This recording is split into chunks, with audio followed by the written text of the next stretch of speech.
Peace and love, family. Peace and love. It's your boy Chris Enlightened coming back again with some more spiritual vittles. And today I'm going in on Altar 102. Ooh, this is a good one, family. This is a good one. Altar 102. Ooh. This video is a follow-up to Altar 101 I did the other day. In Altar 101 I talked about, if you haven't seen Altar 101, go back and watch all my altar videos. But Altar 101, I talked about what tools you need to erect your altar, what type of table, candles, what to give your ancestors. But Altar 102 is more of an advanced video on what to do with your ancestor altar so you can really win. So after you get your altar erected, you have your wooden table, you have your candles, you have pictures of your ancestors and things like that. You've been giving your ancestors food. Now it's time to really work your altar and activate your altar. And you activate your altar by being consistent with your altar for at least 30 days straight. Not 3 days, but 30 days straight. You want to activate your altar. And all it takes is just consistency. That's it. So one thing that I've done to test to make sure my altar was activated was put a fruit on a piece of apple or something like that on your altar. I put an apple on my altar for 1 full year. And after that year, it was like petrified. I bit into it after 1 year and it was still juicy. I didn't eat it, but I wanted to test it out for my own nose system to make sure I wasn't tripping.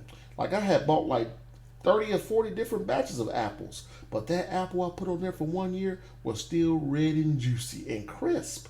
No dents, no molds, no anything. That was my sign that my portal or my altar was active. Another thing that I started doing was burning ancestor money.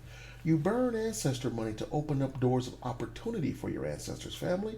I know if you've seen my other videos, you may be aware of this, but for those who are new to ancestor altars, when you burn ancestor money, money doesn't fall out the sky for your ancestors. Doors of opportunity open up for them. Resources are scarce on the other side. Things aren't as plentiful as they are here. And it's our job to send our ancestors things that they need on the other side. You can also send yourself things. So if you don't have a picture of yourself on your ancestor altar, do so today. Do so today. Because after I put my own picture on my ancestor altar, I started winning exponentially. I started to embrace my cornucopia of wealth after I've done that. Because if you don't set yourself up for success, who will? It's not guaranteed that someone else in your bloodline is going to be the ambassador of your family and take care of you once you transition.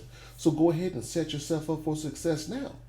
If someone were to tell you, hey, I'm going to Earth, and you can set yourself up with millions, would you? I know I would. So I'm telling you today, after you transition, you can set yourself up for success now for later. Why not? Why not? Why not give it a try? Don't you want to win exponentially? I know I did, and I'm winning exponentially since I've done this. Another thing you can do is sync yourself up or align yourself with a power reserve that's higher than you. Deities are nothing more than thought forms created by humans. I don't want to say they were created by humans. We give them names. They're nothing more than reservoirs of consciousness that existed before Earth even got here. There's more deities out there than humans know about. There's plenty of them out there to choose from. Yeah, we give them names to categorize the energy reserve, but they're much more powerful than we are. They can open up doors that we can't. Your ancestors were once human, and they can only go so far with help. If you really want to make miracles in your life, you have to align yourself up with a higher divine force higher than your ancestors, family. You know what I mean? And once you do that, once you tether your consciousness up with them, man, you're going to start winning. You get a statue of a deity. First off, read about the deities. Find characteristics within the deity that resonates with you. Get a picture of them, get a statue of them, put them on your altar, and watch what happens. It's not going to happen overnight. Give it 3 to 6 months, family. Give it 3 to 6 months to establish a connection. But what's going to happen is the consciousness, the reservoir of consciousness that is the deity is going to use the statue to look out of the statue eyes at you.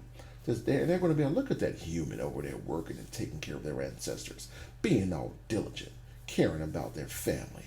They're the ambassador of the family. And if that deity chooses to work with you, they will. And you'll see a change in your life. Start out with one. Don't get 40 deities and expect all 40 deities to work with you. Start out with one for 3 to 4 months. If you feel a connection, put another one on there. I'm not telling you what to do. All I'm saying is what worked for me may work for you. Lastly, there are no rules. There are no rules. Your ancestor altar is nothing more than a physical representation of your spirituality.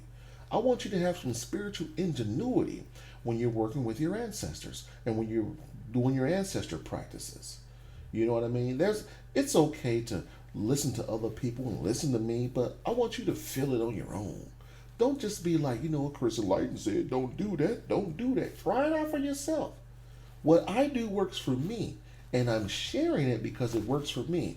It may not work for you. See what works for you.